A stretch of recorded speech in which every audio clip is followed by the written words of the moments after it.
వరలక్ష్మి వ్రతం ఎంత ఆడంబరంగా చేశామో అనేది ముఖ్యం కాదు, ఎంత భక్తి శ్రద్ధలతో చేశామో అనేది ముఖ్యము. Hi friends, this is Anu. Welcome to ఏవి కపుల్స్ ఛానల్.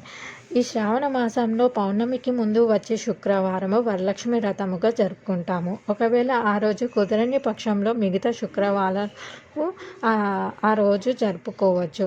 అలాగే నేను మొదటి శుక్రవారంలోనే వరలక్ష్మి వ్రతము చేసుకున్నాను.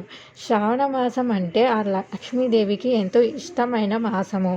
మన ఇల్లు కూడా అలాగే కలకలలాడుతూ ఎంతో నీట్గా ఉంచుకోవాలి. ఇంకా శ్రావణ శుక్రవారం వచ్చిందంటే ఇల్లు దేవాలయంలో కనిపించాలి. వాకిట్లో ముగ్గులు పెట్టుకోవాలి. వాకిళ్ళు చూసి అమ్మవారి ఇంట్లో అడుగు పెడుతుందని అంటారు. గడపలకు పసుపు రాసి కుంకుమ బొట్లతో అలంకరించుకోవాలి. మామిడి తోరణాలు కట్టుకోవాలి. తర్వాతకి అమ్మవారికి కావాల్సిన నైవేద్యాలను సిద్ధం చేసుకోవాలి. అమ్మవారికి మనము ఏమేమి సమర్పించుకుంటామో అవి అన్నీ సిద్ధం చేసుకోవాలి. తరువాతకి ప్రశాంతంగా పూజ స్టార్ట్ చేసుకోవాలి. మనం పీఠం పెట్టుకున్నాము అంటే ఆ అమ్మవారు మన ఇంట్లో ఉన్నారని అనిపిస్తుంది. ఆ రోజు అంతా అమ్మవారి ధ్యాసలోనే ఉండిపోతాము. చక్కగా ఏదైనా గదిలో ఈశాన్య భాగంలో ఒక పీఠం అనేది మనం సిద్ధం చేసుకోవాలి. పీఠం మీద పసుపు రాసి అష్టదళ పద్మము ముగ్గు వేసుకొని బియ్యపు పిండితో వేయాలి. మనము జాకెట్ ముక్క లేదా ఒక టవల్ పీఠం మీద పరుచుకొని అమ్మవారి చిత్రపటం పెట్టుకోవాలి. పెట్టుకునే ముందు ఒక 5 గుంపుల బియ్యం పోసి అమ్మవారి పూజలో తప్పనిసరిగా ఏనుగు బొమ్మలు ఉండేటట్టు చూసుకోవాలి. ఒకవేళ లేకపోతే 2 పసుపు కొమ్ములు తీసుకొని చక్కగా గంధము బొట్లు, కుంకుమ బొట్లు పెట్టి లక్ష్మీదేవి విగ్రహానికి అటు ఇటు పెట్టుకోవాలి. అమ్మవారికి బట్టలు పెట్టుకోవాలి. తాంబూలం సమర్పించుకోవాలి.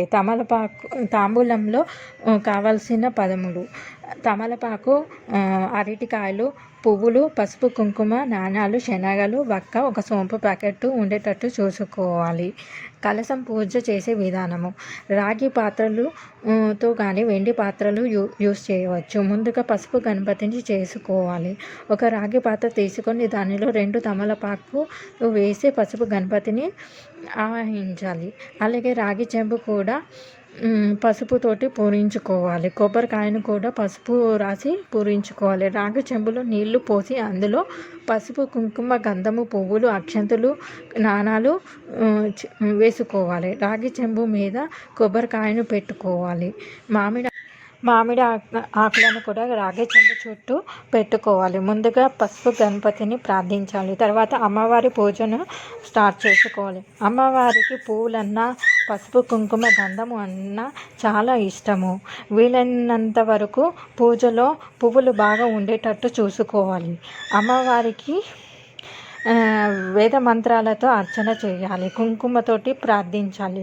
పువ్వులతోటి, గంధముతోటి, నాణ్యముతో ప్రార్థించాలి. అమ్మవారికి దీపారాధన చేయాలి. అక్షయ దీపం మనము పెట్టుకోవచ్చు. ఆవు నెయ్యి దీపం కూడా వెలిగించవచ్చు. అమ్మవారికి ప్రసాదం పెట్టుకోవాలి. అందులో ముఖ్యమైనవి పులిహోర, దద్దోజనము, పొంగలి, పాయసము, బూరలు ఉండేటట్టు చూసుకోవాలి. సాయంత్రం సమయంలో ముత్తైదులను పిలిచి వాయనం అనేది ఇవ్వాలి.